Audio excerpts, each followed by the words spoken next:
చీకటిలో నుండి వెలుగులోనికి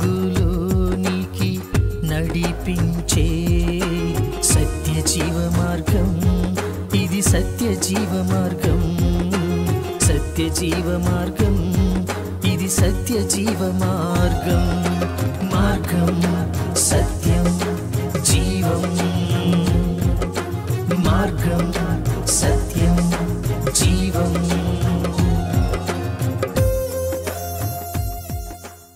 ప్రైజ్ లార్డ్. ప్రభువైన యేసుక్రీస్తు ప్రశస్తమైన నామములో మీ అందరికీ నా హృదయపూర్వక వందనాలు. సత్యజీవ మార్గం అనే ఈ ఆధ్యాత్మిక కార్యక్రమానికి మీకు అందరికీ స్వాగతం. ప్రియులరా, ఈ కార్యక్రమంలో దేవుని యొక్క వాక్యాన్ని ధ్యానం చేసుకోబోయే ముందు చిన్న ప్రార్థన చేసుకుని ముందుకు కొనసాగుదాం. మహాగణుడు పరిశుద్ధుడైన మా ప్రభువా, మీకు స్తుతులు స్తోత్రములు చెల్లిస్తూ ఉన్నాం. కనికర సంపన్నుడివి, కృప కలిగిన దేవుడు నాయన. ఇదిగో నా ప్రభువా, నేడు ఈ సమయం అందు మాతో మాట్లాడమని, మీ సహాయాన్ని మాకు అనుగ్రహించమని మీ పాదాలు పట్టుకుంటున్నాం. మీ చల్లని స్వరం మాకు వినపడితే అది మాకు ఆదరణ, అది మాకు నడిపింపు. ఆ మాట మా మార్గాలను సరళం చేస్తుంది. ఆ మాట మాకు ఆలోచన చెప్పే ఆలోచనకర్తగా ఉంటుంది నా ప్రభువా. అలాంటి మీ స్వరాన్ని మాకు వినబడినవని, మీ సహాయాన్ని మాకు అనుగ్రహించమని ప్రభువైన యేసు నామములో ప్రార్థించి వేడుకుంటున్నాం నా తండ్రి. ఆమేన్. ప్రియులరా, దేవుని యొక్క వాక్యాన్ని మనం ధ్యానం చేసేటప్పుడు కానీ, దేవుని యొక్క వాక్యాన్ని వినేటప్పుడు కానీ చాలా జ్ఞానాన్ని మనం పొందుకుంటాం. వెండి కంటే, బంగారం కంటే జ్ఞానం చాలా విలువైందని దేవుని యొక్క వాక్యం చెబుతుంది. ఎవరైతే జ్ఞానం కలిగి ఉంటారో వారు చాలా శ్రేష్టమైన జీవితాన్ని స్వతంత్రించుకోగలుగుతారు. యేసు ప్రభువుని మనం తెలుసుకొనుట అన్ని జ్ఞానముల కంటే మించినదిగా మన ముందుంటూ ఉంటుంది. ప్రియులరా, ఆలోచన చేయండి. దేవుని యొక్క వాక్యం చాలా విలువైనదిగా మన ముందు ఉంది. అలాంటి వాక్యాన్ని మనం ఎంతగా వింటున్నామో, ఎంతగా చదువుతున్నామో అనే దాని మీద, అలాగే ఎంతగా మనం దానికి లోబడుతున్నామో. వాక్యం వినటం అంటే విని వదిలేస్తే ఏం ప్రయోజనం లేదు కదండి. వాక్యం వినటం అంటే విని దాని ప్రకారం చేయటం. ఒక తండ్రి తన బిడ్డను నా మాట ఇన్రా అని చెప్తే ఆ విని వదిలేయాలని కాదు. కాబట్టి దేవుని యొక్క వాక్యాన్ని విని వాటి ప్రకారం చేయువాడు ధన్యుడు, వర్ధిల్లుతాడు అని రాయబడి ఉంది. సో యెహోషువ అనే ఈ అంశాన్ని, యెహోషువ మనకు బాగా సుపరిచితుడు. సో యెహోషువ అనే ఈ అంశంలో యెహోషువ జీవితంలో జరిగిన కొన్ని సంఘటనలను ధ్యానం చేసుకుంటూ కొంత జ్ఞానం నేర్చుకోవడానికి మనం ప్రయత్నం చేద్దాం. మనందరికీ ఆశీర్వదింపబడాలని, మనందరికీ మేలు పొందుకోవాలని చాలా ఆశ, ఉత్సుకత ఉంటుంది. దానికి దేవుని యొక్క వాక్యం చాలా సూచనలు చేస్తూ ఉంటుంది. సో ఆ అంశాలను అర్థం చేసుకున్నవాడు ఆ యొక్క వాక్యాన్ని బట్టి ఆ వాక్యంలో ఒదిగిపోయి ఆ వాక్యానుసారంగా జీవితాన్ని కట్టుకుంటాడు. అలాంటి వ్యక్తులు దేవుడు అనుగ్రహిస్తున్న నెమ్మదిని, శాంతిని, సమాధానాన్ని పొందుకుంటూనే వారి జీవితంలో ఆశీర్వాదాన్ని, మేలుని చూస్తూ ముందుకు వెళుతూ ఉంటారు. వారి జీవితాల్లో ఎదుగుదల ఉంటుంది, వారి జీవితాల్లో విజయం ఉంటుంది. ఈ యెహోషువ జీవితంలో విజయం ఎలా వచ్చింది, యెహోషువ ఏ రీతిగా జీవించాడు అనే విషయాల్ని మనం ధ్యానం చేద్దాం. ప్రియులరా, యెహోషువ మోషే దగ్గర పరిచారకుడు. యెహోషువ ఎవరండి? మోషే దగ్గర పరిచారకుడు. యెహోషువ మోషే యొక్క అసిస్టెంట్గా ఉంటూ దేవునికి ఎట్లా విశ్వాసం కలిగిన వ్యక్తిగా యెహోషువ మన ముందు ఉంటూ ఉంటారు. యెహోషువ గ్రంథంలో 1వ అధ్యాయం నుంచి మనం ధ్యానం చేసుకుంటాం. సో ఈ 1వ అధ్యాయం 1వ వచనంలో యెహోషువ యొక్క ఇంట్రడక్షన్ ఉంటుంది. మోషే చనిపోయిన తర్వాత దగ్గర నుంచి యెహోషువ ఇంట్రడక్షన్ ఉంటుంది. సో ఆ ఒక్క మాటను చదువుకుని ముందుకు వెళ్దాం. యెహోషువ గ్రంథం 1వ అధ్యాయం 1వ వచనం. యెహోవా సేవకుడైన మోషే మృతి నొందిన తరువాత యెహోవా నూను కుమారుడును మోషే పరిచారకుడును అయిన యెహోషువకు ఇలాగూ సెలవిచ్చెను. నా సేవకుడైన మోషే మృతి నొందెను, కాబట్టి నీవు లేచి నీవును ఈ జనులందరూ ఈ యొర్దాను నది దాటి నేను ఇశ్రాయేలీయులకు ఇచ్చుచున్న దేశమునకు వెళ్ళుడి. నేను మోషేతో చెప్పినట్లు మీరు అడుగుపెట్టు ప్రతి స్థలమును మీకు ఇచ్చుచున్నాను. ఇది యెహోవా దేవుడు మోషేతో మాట్లాడిన మాట. అలాగే మోషే తర్వాత యెహోషువతో మాట్లాడినట్లుగా మనం చూస్తూ ఉన్నాం. యెహోవా సేవకుడైన మోషే మృతి నొందిన తర్వాత యెహోవా నూను కుమారుడును మోషే పరిచారకుడునైన యెహోషువకు ఇలాగూ సెలవిచ్చును.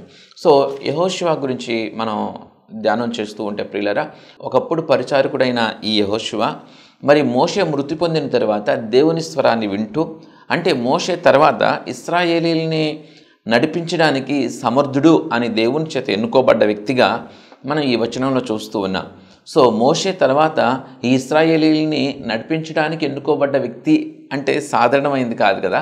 చాలా నాయకత్వ లక్షణాలు కలిగిన వ్యక్తిగా, అలాగే అత్యంత విశ్వాసం కలిగిన వ్యక్తిగా, అన్నిటికంటే ప్రాముఖ్యంగా దేవుని హృదయంలో మరి స్థానం సంపాదించిన వ్యక్తిగా యెహోషువ కనిపిస్తున్నాడు.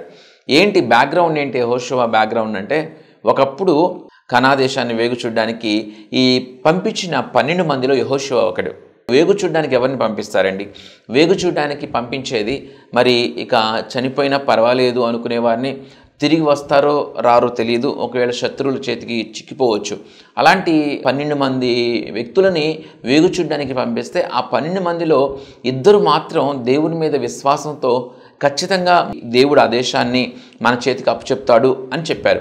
మిగిలిన 10 మంది వారున్న పరిస్థితుల్ని, సాధ్యాసాధ్యాలని ఎంచి మిగిలిన 10 మంది అనుకున్నారు, ఇది అసాధ్యం, మనం ఆ యొక్క దేశాన్ని స్వతంత్రించుకోవడం అసలు అసంభవం, చాలా కష్టం, ఎన్నో దేశాలని మనం జయిస్తే కానీ దాన్ని జయించలేం అనే భావన, అనే నిర్ణయాన్ని వాళ్ళు తెలియపరిస్తే, యెహోషువ కాలేబు మాత్రం వారు దేవుని మీద ఉన్న విశ్వాసం చేత వారు ఖచ్చితంగా దేవుడు మనకి ఈ యొక్క దేశాన్ని మన చేతికి అప్పచెప్తాడు అని యెహోషువ చెప్పాడు. సో అక్కడ యెహోషువ యొక్క అపారమైన విశ్వాసం మనకు కనిపిస్తూ ఉంటుంది. విశ్వాసం చాలా ప్రాముఖ్యం.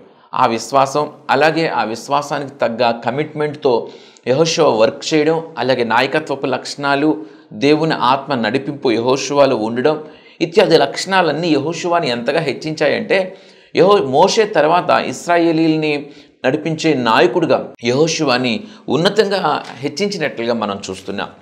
కాబట్టి ప్రియులరా, ఎవరైతే దేవుని మీద విశ్వాసం, అత్యంత విశ్వాసం కలిగి ఉంటారో, అపారమైన విశ్వాసం కలిగి ఉంటారో, వారు వారి జీవితాల్లో మేలు చూడగలుగుతారు, వారు వారి జీవితాల కార్యాలు చూడగలుగుతారు, వారు వారి జీవితాల ఆశీర్వాదం చూడగలుగుతారు. విశ్వాసంతో పాటు విధేయత చాలా ప్రాముఖ్యం. యెహోషువ మోషేకి ఎంత విధేయత చూపిస్తే అంత సాన్నిహిత్యం మోషేతో యెహోషువకి ఏర్పడి ఉంటుంది. ఆలోచన చేయండి. మరి చాలామంది మోషే దగ్గర పరిచారకులు ఉండుంటారు, చాలామంది ఉంటారు, కానీ యెహోషువ చాలా సన్నిహితంగా జీవించడానికి కారణం ఏంటి అంటే, యెహోషువ యొక్క అపారమైన విశ్వాసం, దేవుని మీద ఉన్న అపారమైన విశ్వాసం, అలాగే దేవుని ధర్మశాస్త్రాన్ని బోధిస్తున్న మోషేకి సరెండర్ అయ్యాడు. దేవుని ధర్మశాస్త్రం బోధిస్తున్న మోషేకి పరిచారకుడిగా, చాలా సన్నిహితుడిగా యెహోషువ మెలిగాడు. కాబట్టి యెహోషువకి ఇంత అత్యంత ప్రాముఖ్యమైన దీవెనకరమైన స్థితి లభించినట్లుగా మనం చూడొచ్చు. మోషే మృతి పొందిన తర్వాత ఇశ్రాయేలీని నడిపించే నాయకత్వపు బాధ్యత దేవుడు యెహోషువ మీద పెట్టినట్లుగా మనం చూస్తూ ఉన్నాం. మోషే చనిపోయిన తర్వాత యెహోషువనే ఈ యొక్క ఇశ్రాయేలీని నడిపించాడండి. ఈ యెహోషువ ద్వారానే దేవుడు ఆ వాగ్దాన భూమికి ఇశ్రాయేలీని నడిపించినట్లుగా మనం లేఖనాల్లో చూస్తూ ఉన్నాం. ఎంతో గొప్ప శ్రేష్టమైన స్థితి యెహోషువకు వచ్చింది. అంత మాత్రమే కాదు, యెహోషువతో దేవుడు మాట్లాడుతూ, నేను నీకు తోడుగా ఉంటాను, అయితే నీవు ధర్మశాస్త్రం, మోషే నీకు బోధించిన ధర్మశాస్త్రం నుంచి కుడికి కానీ ఎడమకు కానీ నువ్వు తొలగకూడదు, అలాగే ఇశ్రాయేలీలందరికీ ఆ ధర్మశాస్త్రాన్ని నువ్వు తప్పుకోకుండా బోధించాలి అని చాలా కరాఖండిగా సూచన చేయడం కూడా మనం చూస్తూ ఉంటాం. 7వ వచనం దగ్గర నుంచి చదువుదాం. అయితే నీవు నిబ్బరం కలిగి జాగ్రత్తపడి బహుధైర్యంగా నుండి నా సేవకుడైన మోషే నీకు ఆజ్ఞాపించిన ధర్మశాస్త్రం అంతటి చొప్పున చేయవలెను. నీవు నడుచు ప్రతి మార్గమున చక్కగా ప్రవర్తించినట్లు నీవు దాని నుండి కుడికి కానీ ఎడమకు కానీ తొలగకూడదు. ఈ ధర్మశాస్త్ర గ్రంథమును నీవు బోధింపగా తప్పిపోకూడదు. దానిలో వ్రాయబడిన వాటన్నిటి ప్రకారం చేయుటకు నీవు జాగ్రత్త పడినట్లు దివారాత్రము దానిని ధ్యానించిన ఎడల నీ మార్గమును వర్ధిల్ల చేసుకుని చక్కగా ప్రవర్తించదువు. చూడండి, ఈ రీతిగా ధర్మశాస్త్రము చాలా జాగ్రత్తగా రేయింబగళ్ళు ధ్యానించాలి, ఆ ధర్మశాస్త్రం ప్రకారం నువ్వు నడుచుకున్నట్లు జాగ్రత్త పడాలి, ధర్మశాస్త్రాన్ని నువ్వు బోధించాలి అని యెహోషువకి దేవుడు ఎంత కరాఖండిగా సూచన చేస్తున్నాడో మీరు ఆలోచించండి. మనం ధర్మశాస్త్రం అనగా వాక్యాన్ని జాగ్రత్తగా ధ్యానించినట్లయితే, జాగ్రత్తగా వాక్యాన్ని చేతపట్టుకుని మనం ప్రవర్తించినట్లయితే, అలాగే దేవుని ఎడల అపారమైన విశ్వాసం మనం కలిగి ఉన్నట్లయితే, విశ్వాసం చాలా ప్రాముఖ్యం కదండి. విశ్వాసమును బట్టి కయ్యని కంటే హేబేలు శ్రేష్టమైన అర్పణ దేవునికి ఇచ్చాడు కదా. ఏంటంటే హేబేలు కయ్యని కంటే ఎందుకు శ్రేష్టమైన అర్పణ ఇచ్చాడంటే తనకి కలిగి ఉన్న అపారమైన విశ్వాసాన్ని బట్టి. సో హేబేలు చాలా శ్రేష్టమైన అర్పణ ఇచ్చినట్లుగా దేవుని నోట సాక్ష్యాన్ని పొందుకున్నాడు. మరి విశ్వాసం బట్టే అది జరిగింది. అలాగే మరొక మాటలో దేవుని యొక్క వాక్యంలో ఉంటుంది, ఒకడు విశ్వాసం లేకోకుండా దేవునికి ఇష్టడై ఉండుట అసాధ్యమంట. దేవునికి ఇష్టంగా మనల్ని ఉండలేము. ఇక్కడ యెహోషువకి అపారమైన విశ్వాసం ఉంది. కాలేబు యెహోషువ మాత్రమే ఆ దేశాన్ని దేవుడు తప్పకుండా మనకి అప్పచెప్తాడు అని చెప్పారు. 10 మంది అది అసాధ్యం అన్నారు, 2 సాధ్యం అన్నారు. సో అలాంటి విశ్వాసం యెహోషువకు ఉంది. యెహోషువకు ఉంది కాబట్టి ఇంత గొప్ప స్థితి దేవుడిచ్చాడు. మన జీవితాల్లో కూడా గొప్ప స్థితి మనకి రావాలి అంటే, మనకి మేలుకరమైన స్థితి రావాలంటే విశ్వాసం ఉండాలండి. విశ్వాసం ఉండాలి. అలాగే విధేయత చూపించాలి. యెహోషువ దేవునికి లోబడి ఉన్నాడు. అలాగే మోషేకి, బోధకుడికి, నాయకుడికి చాలా గౌరవం ఇచ్చి చాలా లోబడినట్లుగా మనం చూస్తూ ఉన్నాం. మనం కూడా దేవునికి చాలా ప్రాముఖ్యతనివ్వాలి. దేవుని యొక్క ధర్మశాస్త్రానికి చాలా ప్రాముఖ్యతనివ్వాలి. దేవుని యొక్క మందిరానికి, సంఘానికి చాలా ప్రాముఖ్యతనివ్వాలి. అలాగూ నువ్వు విశ్వాసంతో చేస్తున్నట్లయితే, నీవు ప్రేమతో చేస్తున్నట్లయితే ఖచ్చితంగా దేవుడు నీకు దీవెనకరమైన స్థితి ఇస్తాడు. యెహోషువ అన్న ఈ అంశాల్లో ఎన్నో విషయాలు మనం నేర్చుకోవచ్చు. యెహోషువ 1వ అధ్యాయంలోనే మనం ఉన్నాం. అలాగే ఈ యెహోషువకి దేవుడు నాయకత్వపు బాధ్యతలు అప్పచెప్పిన తర్వాత హాయి మీదకి, హాయి అనే ప్రాంతం మీదకి, హాయిని జయించడానికి హాయితో యుద్ధం చేయాలి. హాయిలో ఉన్న స్థితిగతులు, హాయిలో ఉన్న వారి శక్తి సామర్థ్యాలు, అక్కడున్న సైన్యం, వారి యొక్క శక్తి సామర్థ్యాలు, అక్కడున్న లోటుపాట్లు అన్నిటిని క్షుణ్ణంగా వేగు చూస్తేనే ఎలా మాటు వేయాలి, ఎలా దాన్ని జయించాలి, ఎంతమంది అక్కడున్నారు, వారి బలం ఏంటి, వారి బలహీనత ఏంటి అర్థమవుతుంది. ఇప్పుడు యెహోషువ ఈ ఇశ్రాయేలీలను నడిపిస్తున్నాడు. హాయి ప్రాంతాన్ని జయించాలి. సో ఎందుకు ఈ యొక్క ప్రాంతాలను జయించాలి అంటే, వారు వీరి వాగ్దాన భూమికి వెళ్ళటానికి ఈ ప్రాంతాలను జయించుకుంటూ ముందుకు వెళితేనే అది సాధ్యం.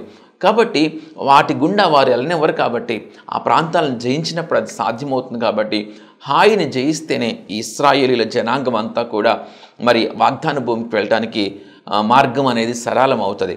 కాబట్టి ఈ హాయిని జయించడానికి ఈ యొక్క వేగు చూసేవారిని పంపాడు. ఈ యొక్క యెహోషువ వేగు చూసేవారిని ఈ హాయి మీదకి పంపించినప్పుడు వారు వెళ్ళి వారు హాయి యొక్క సైన్యాన్ని చూసొచ్చి ఏమన్నారంటే యెహోషువతో, యెహోషువ మనం ఎక్కువ మంది వెళ్ళాల్సిన అవసరం లేదు, నువ్వు ఎక్కువ మందిని పంపించి ఇబ్బంది పడాల్సిన అవసరం లేదు, 3000 మందిని పంపిస్తే చాలు. వారు చాలా బలహీనమైన వారనో, చాలా తక్కువైన వారనో, ఎక్కువ మంది లేరనో ఈ రీతిగా వారు ఇన్ఫర్మేషన్ ఇచ్చారు. ఆ ఇన్ఫర్మేషన్ బట్టి యెహోషువ 3000 మందిని పంపిస్తూ ఉంటాడు.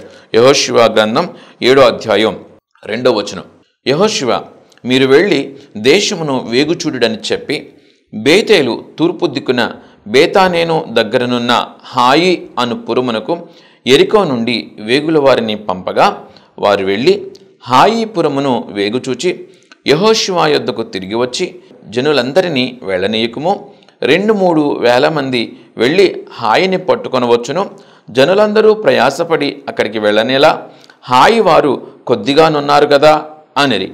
కాబట్టి జనులలో ఇంచుమించు 3000 మంది అక్కడికి వెళ్ళిరి. కానీ వారు హాయి వారి ఎదుట నిలవలేక పారిపోయిరి.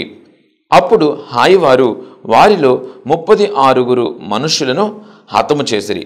మరియు తమ గవని యొద్ద నుండి షబారీము వరకు వారిని తరిమి మోరాదులో వారిని హతము చేసిరి. కాబట్టి జనుల గుండెలు కరిగి నీరైపోయెను. చూడండి ప్రియులారా, ఏమైందంటే ఆ యొక్క హాయిపురము చాలా చిన్నదేనని, చాలా కొద్దిమందే ఉన్నారని ఈ యొక్క వేగు చూచేవారు ఇచ్చిన ఇన్ఫర్మేషన్ బట్టి 3000 మందిని సైన్యాన్ని అక్కడికి పంపిస్తే వారు ఈ 3000 మందిని చాలా భయాక్రాంతులు చేసి ఈ 3000 మందిలో 36 మందిని పట్టుకుని చంపేశారు. మిగిలిన వారు వారి ముందు హాయి సైన్యం ముందు నిలవలేక పారిపోయారు. ఎప్పుడూ అపజయమెరుగుని ఇశ్రాయేలీలు భయంకరమైన అపజయాన్ని ఎదురు చూశారు. యెహోషువకి కూడా ఏమీ పాల్పొల, వారి గుండెలు నీరైపోయిన ఏంటి ఈ భయంకరమైన పరిస్థితి అని యెహోషువ చాలా భయాక్రాంతుడయ్యాడు. చూడండి ఏం చేస్తూ ఉన్నాడు యెహోషువ. 6వ వచనం, యెహోషువ తన బట్టలు చింపుకొని తానును ఇశ్రాయేలీయుల పెద్దలను సాయంకాలం వరకు యెహోవా మందసము ఎదుట నేల మీద ముఖములు మోపుకొని తమ తలల మీద ధూళి పోసుకొనుచు, అయ్యో ప్రభువా యెహోవా మమ్మను నశింపచేయునట్లు అమోరీయుల చేతికి మమ్మను అప్పగించుటకు ఈ జనులను ఈ యొర్దాను నీవెందుకు దాటించితివి? మేము యొర్దాను అవతల నివసించుట మేలు, ప్రభువా కనికరించుము.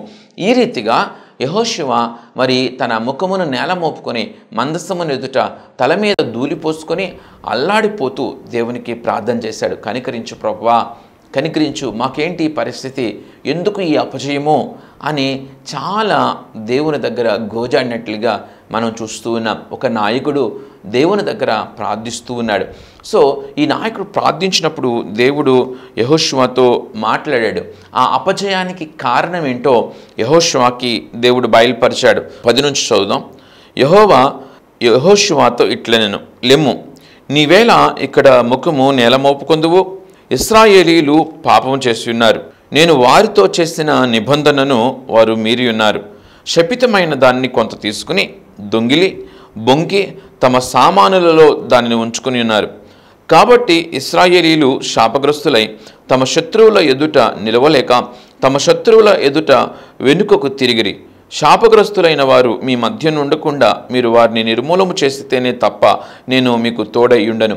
ప్రియులరా, శాపగ్రస్తమైనది ఇశ్రాయేలీయులు తప్పు చేసి శాపగ్రస్తమైనది దొంగిలించినది వారి సామానుల్లో ఉంచుకున్నారు.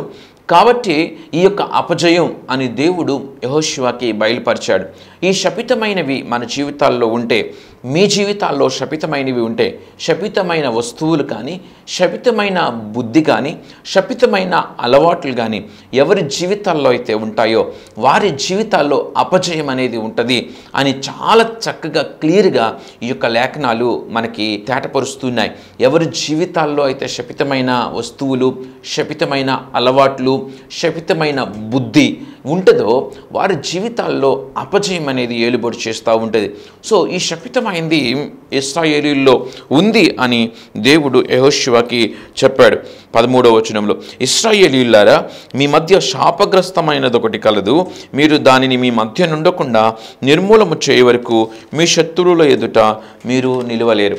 కాబట్టి శాపగ్రస్తమైంది మన జీవితాల్లో పెట్టుకుంటే, శాపగ్రస్తమైన అలవాట్లు పెట్టుకుంటే, శాపగ్రస్తమైన సొమ్ము, శాపగ్రస్తమైన వస్తువులు తెచ్చి నీ కుటుంబంలో పెట్టుకోవడం అది నీకు క్షేమం కాదు అన్న సత్యము ఈ యెహోషువ యొక్క వృత్తాంతంలో మనకి కనిపిస్తూ ఉంటుంది. ప్రియులారా, యెహోషువ మరి ఓడిపోవడానికి, యెహోషువ అపజయం పాలవడానికి చాలా భయంకరమైన కారణంగా ఇది మనకి కనిపిస్తూ ఉంటుంది. కాబట్టి 16వ వచనం, కాబట్టి యెహోషువ ఉదయమున లేచి ఇశ్రాయేలీయులను వారి గోత్రముల వరుసను బట్టి దగ్గరకు రప్పించినప్పుడు యోధా గోత్రము పట్టబడిను. ప్రక్షాళన చేయడం మొదలెట్టాడు యెహోషువ ప్రక్షాళన చేయడం మొదలెట్టాడు. మొదట అపజయం వచ్చినప్పుడు ప్రార్థన చేసుకున్నాడు. పరిశీలించుకుంటే అంటే దేవుడు బయలుపరిచాడు. ప్రార్థన చేసుకోవాలి. మనము అపజయాలు మీ జీవితంలో వస్తుంటే, నష్టం మీ జీవితంలో వాటిల్లుతుంటే, శాంతి సమాధానాలు మీ జీవితంలో ఉండకోకుండా ఉంటే, మీ జీవితంలో నెమ్మది అనేది లేకపోతే, మీ కుటుంబంలో నెమ్మది అనేది లేకపోతే మీరు బాగా ప్రార్థన చేయండి. యెహోషువ నమ్మకంగా ఉన్నాడు కదా, యెహోషువ దేవుని మీద విశ్వాసం కలిగి ఉన్నాడు కదా, దీవింపబడ్డాడు, ఆశీర్వదింపబడ్డాడు, గొప్ప నాయకుడిగా ఎన్నుకోబడ్డాడు కదా. ఎన్నుకోబడ్డ నాయకుడు యెహోషువ మరి తనకు వచ్చే హార్డ్ ఫేసెస్లో అంటే కష్టమైన సమయాల్లో, కష్ట సమయాల్లో తను ఏ రీతిగా ప్రార్థన చేస్తున్నాడో, ఆ యొక్క అపజయానికి కారణం ఏంటో ఎలా కనుక్కుంటున్నాడో, దాన్ని ఎలా ప్రక్షాళన చేసుకుంటున్నాడో మనం చూడండి. సో ఆ శాపగ్రస్తమైనది ఏంటి అని పరిశీలన చేసి పట్టుకుని దాన్ని ప్రక్షాళన చేశాడు. ఆ శపితమైన దాన్ని తన యొక్క జనాంగంలో నుంచి తీసి పారవేశాడు. ఆ తీసి పారవేసిన తర్వాత దేవుడు యెహోషువతో మరలా మాట్లాడుతూ ఉన్నాడు. ఏమని మాట్లాడుతున్నాడంటే 8వ అధ్యాయం 1వ వచనం నుంచి, మరియు యెహోవా యెహోషువతో ఇట్లనెను, భయపడకము, జడియకము, యుద్ధ సన్నద్ధులైన వారినందరినీ తోడుకుని హాయి మీదికి పొమ్ము, చూడుము, నేను హాయి రాజును, అతని జనులను, అతని పట్టణమును, అతని దేశమును నీ చేతికి అప్పగించుచున్నాను. ఎప్పుడు దేవుడు చెప్తున్నాడు? ఇప్పుడు ఈ ప్రక్షాళనంతా అయిపోయిన తర్వాత, ఆ శాపగ్రస్తమైనవి తీసి పారవేసిన తర్వాత దేవుడు అంటున్నాడు, భయపడకము, జడికము, యుద్ధ సన్నద్ధులైన వారిని అందరినీ తోడుకుని హాయి మీదకి పోము. సో మనం వాగ్దానాలను పట్టుకుని, లేకపోతే నేను స్వస్థపరుస్తాను, నేను దీవిస్తాను, నేను ఆదరిస్తాను, భయపడ, ఈ మాటల్ని ఒక మాటని పట్టుకుని మనం గోడ మీద రాసుకుని ఆ మాటల్ని ఇక దేవుడు నాకు వాగ్దానం చేశాడు అనుకోవడం కాదు. దేవుడు ఈ మాట వాగ్దానం చేసే ముందు యెహోషువ ప్రక్షాళన చేసుకున్నాడు. యెహోషువ పరిశీలించుకుని ప్రక్షాళన చేసుకున్నాడు. ఆ శాపగ్రస్తమైంది తీసి పారవేసిన తర్వాత దేవుడు భయపడొద్దు, నేనుంటాను తోడుగా అన్నాడు. ప్రియులరా, యెహోషువతో దేవుడు తోడుగా ఉంటాడు. యెహోషువకి దేవుడు ఆలోచన చెప్తాడు, దాని ప్రకారం యెహోషువ చేస్తాడు, హాయిని జయిస్తాడు. ఆ తరువాత మాటలు మీరు చదవండి. సో 3 టీములుగా డివైడ్ అవుతారు ఈ యొక్క ఇశ్రాయేలీలు. 3 టీములుగా డివైడ్ అయ్యి, ఒక టీము ఆ యొక్క హాయి పురానికి, ఆ యొక్క గవినికి కుడివైపుకు, మరొక టీము ఎడమ వైపుకి వెళ్తుంది. ఒక టీము మాత్రం లోపలికి వెళ్తుంది.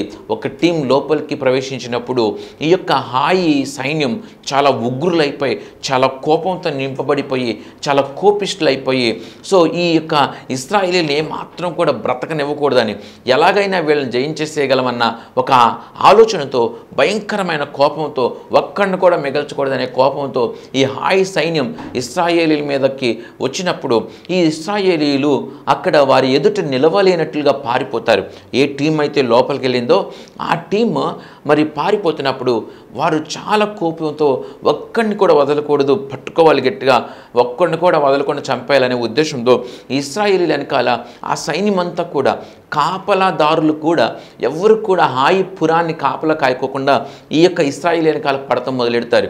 ఆ సైన్యం అంతా కూడా హాయి పురము దాటి, గవిని దాటి బయటకు వచ్చేసింది. అందరూ హాయికి కాపలా కాయాల్సిన వారు కూడా వచ్చేసారు. వచ్చేసి ఈ ఇశ్రాయేలీలని వెంబడిస్తున్నారు. ఒకటి గుర్తుంచుకోండి, మనిషి కోపంతో ఊగిపోయినప్పుడు వివేచన కోల్పోతాడు. ఎప్పుడైతే మనిషి కోపంతో ఊగిపోతాడో, బాగా కోపంతో నింపబడతాడో, వివేచన కోల్పోయి మరి సురక్షితమైన స్థితి నుంచి మరి భయంకరమైన ప్రమాదకరమైన స్థితిలోకి అడుగు పెడతాడు. ఇక్కడ హాయి సైన్యం కూడా చేస్తుంది అదే. వారికి కలిగిన కోపంలో వారు వివేచన కోల్పోయారు. వారి పురానికి కాపలా కాయాలి, వారి పట్టణాన్ని కాపాడుకోవాలనే ఆలోచన, వివేచన కోల్పోయి వారి కోపాన్ని నెరవేర్చుకోవడానికి కాపలాదారులు కూడా ఇశ్రాయేలీల వెనకాల పరిగెత్తారు. అప్పుడు కుడికి వెళ్ళిన వారు, ఎడంకి వెళ్ళిన వారు ఈ హాయి పురంలోకి ప్రవేశించి దాన్ని తగులు పెడతారు. తగులు పెట్టినప్పుడు భయంకరంగా అగ్ని లేస్తున్నప్పుడు, భయంకరంగా హాయి పురం అంతా తగులు పెడుతున్నప్పుడు ఇశ్రాయేలీలను తరుముతున్న ఆ సైన్యానికి ఆ వెనకాల భయంకరమైన మంటలు. అంటే అప్పుడు దేశం మీదకి దేశం యుద్ధాలు జరుగుతున్నప్పుడు ఇలాగే జరిగాయండి. సో అంత భయంకరమైన మంటలు చెలరేగినప్పుడు బెంబేలెత్తిపోయి, భయపడిపోయి, వారి ఆస్తిపాస్తులన్నీ హాయిపురంలో ఉన్నాయి కాబట్టి చాలా భయంకరంగా బెంబేలెత్తిపోయి, ఆ భయంలో మళ్ళా వివేచన కోల్పోయి మళ్ళా వెనుతిరిగి ఆ హాయి పురాన్ని రక్షించుకోవాలని పరుగులెత్తారు.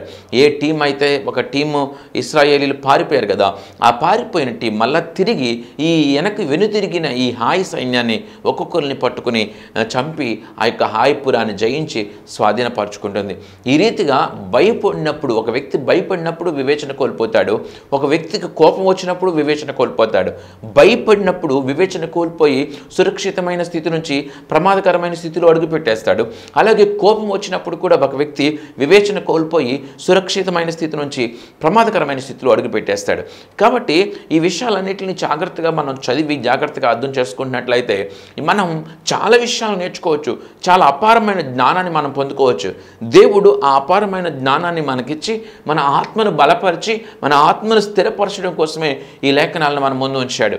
కాబట్టి ఏదేమైనా కూడా శపితమైన దాన్ని ఇశ్రాయేలీలు వారి జీవితాల నుంచి తీసి పారవేసిన తర్వాత వారు విజయాన్ని పొందుకున్నారు. కాబట్టి మన జీవితాల్లో కూడా మనం విజయాన్ని పొందుకోవాలంటే మన జీవితాల్లో ఉన్న శపితమైన దాన్ని తీసి పారవేయాలి. యెహోషువకి దేవుడు అద్భుతమైన విజయం ఇచ్చాడు. యెహోషువకి దేవుడు ఘనత ఇచ్చాడు. మరి ఈ రీతిగా మనకి ఘనత కావాలన్నా, మనం దేవుని పొందాలన్నా, మనం దేవుని దృష్టిలో మనం ఉండాలన్నా కూడా ఖచ్చితంగా దేవుని ఎడల అపారమైన విశ్వాసం కలిగి దేవునికి మనం విధేయత చూపించాలి. అలాంటి కృప దేవుడు మనందరికీ అనుగ్రహించునుగాక. ఆమేన్.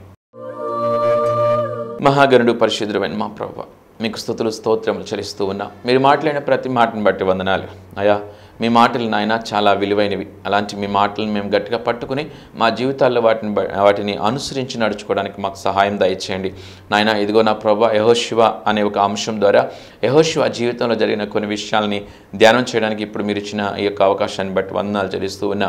అయ్యా ఇదిగో నాయన, యెహోషువని మీరు గుర్తించారు, యెహోషువని మీరు ఘనపరిచారు, యెహోషువకి మీరు తోడుగా ఉన్నారు, యెహోషువతో మీరు మాట్లాడారు, యెహోషువని మీరు సరిచేశారు, యెహోషువని మీరు నడిపించారు. అయ్యా యెహోషువకి మీరు విజయం ఇచ్చారు నాయన. తండ్రి మీకు వందనాలు. ఇదిగో నా ప్రభా, మా అందరికి కూడా అలాంటి మీ యొక్క సన్నిధిని మాకు తోడుగా ఉంచి మాతో మాట్లాడండి, మమ్మల్ని ధైర్యపరచండి. మేము కోపంలో వివేచన కోల్పోకోకుండా, అలాగే భయంలో వివేచన కోల్పోకోకుండా మాకు సహాయం దయచేయమని ప్రభువే యేసు నామములో ప్రార్థించి వేడుకొంచున్నాను తండ్రి. ఆమేన్. దేవుడు మనందరినీ దీవించి ఆశీర్వదించును గాక. ఆమేన్. ప్రియులారా, ఈ వర్తమానాలన్నీ జోసెఫ్ సుశీల్ అనే యూట్యూబ్ ఛానల్లో అప్లోడ్ చేయబడుతున్నాయి. కాబట్టి ఖచ్చితంగా యూట్యూబ్ ఛానల్ని సందర్శించండి. యూట్యూబ్ ఛానల్లో జోసెఫ్ సుశీల్ అని మీరు టైప్ చేస్తే ఆ ఛానల్ వస్తుంది. మరి ఇతర వర్తమానాలను కూడా ఖచ్చితంగా వినండి. అలాగే ఈ వర్తమానాలు ప్రవచన్ టెలివిజన్లో ప్రతి ఆదివారం ఉదయం 7:30కి, సాయంత్రం 7:30కి ప్రసారం అవుతూ ఉన్నాయి. ఖచ్చితంగా వాటిని కూడా వీక్షించమని మీకు మనవి చేస్తూ ఉన్నాను. దేవుడి ప్రకటన దీవించును గాక. ఆమేన్. ప్రియమైన సహోదరి సహోదరులారా, మీకు నా హృదయపూర్వక వందనాలు తెలియచేస్తున్నాను. మీ ఆత్మీయ జీవితం ఎలా ఉంది? ఈ జీవన పయనంలో ఎదురయ్యే శోధనలలో విజయం పొందుకుంటున్నారా? మంచిది. మనం శోధనలను సహించి విజయం పొందటం ద్వారా మన పరలోకపు తండ్రి ఎంతో సంతోషిస్తారు. ప్రార్థనకు, వాక్య ధ్యానానికి, పాటలతో ప్రభువును స్తుతించడానికి నీవు ఖచ్చితంగా ప్రతిరోజు సమయం కేటాయించాలి.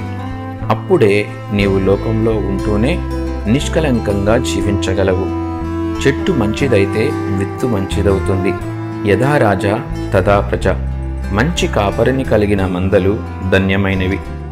చిన్న కుటుంబం చింతలు లేని కుటుంబం. పెద్ద సంఘం కావాలి అని కాదు, మంచి సంఘం కావాలి అనుకోవాలి. అట్టహాసాలకి, ఆడంబరాలకి, ఆటపాటలకి ఆకర్షితులు కాక ప్రభువుకు సంపూర్ణ విధేయత చూపిస్తూ మంచి నడవడిక, మంచి సాక్షి జీవితం, మంద పట్ల బాధ్యత కలిగిన కాపరిని ఎంచుకోవాలి. ఆ సంఘంతోనూ ఆ సేవకునితోనూ తద్వారా ప్రభువుతో అంటుకట్టబడి ఉండాలి. మీ కష్టార్జితం, మీ దశమ భాగాలు మీరు సంతోషంగా దేవునికి కానుక ఇవ్వాలనుకున్నప్పుడు వాటిలో శ్రేష్టమైనవి, అత్యధికమైనవి మీ సంఘ కాపరికి మాత్రమే ఇవ్వాలి. మంద కాచేవాడు మంద పాలుకి అర్హుడు. ఎక్కడో ఉండే టీవీ వర్తమానికుడు ఎంతవరకు నీ మంచి చెడ్డ పట్టించుకోగలడు? ఎంతవరకు నీ యోగక్షేమాలు పట్టించుకోగలడు? నీ కన్నీరు చూడగలిగేది, నిన్ను పట్టించుకోగలిగేది, నీవు ఆశీర్వదింపబడితే సంతోషించేది నీ సంఘ కాపరి మాత్రమే. నీ సంఘ కాపరిని సంతోషపరచు, ఘనపరచు. ఆయన కంటనీరు రాకుండా చూసుకోవాలనే కోరిక నీవు కలిగి ఉంటే ప్రభువు సమస్తం చూస్తూ ఉన్నాడు. ప్రభు సేవలో మీ జోసెఫ్ సుశీల్.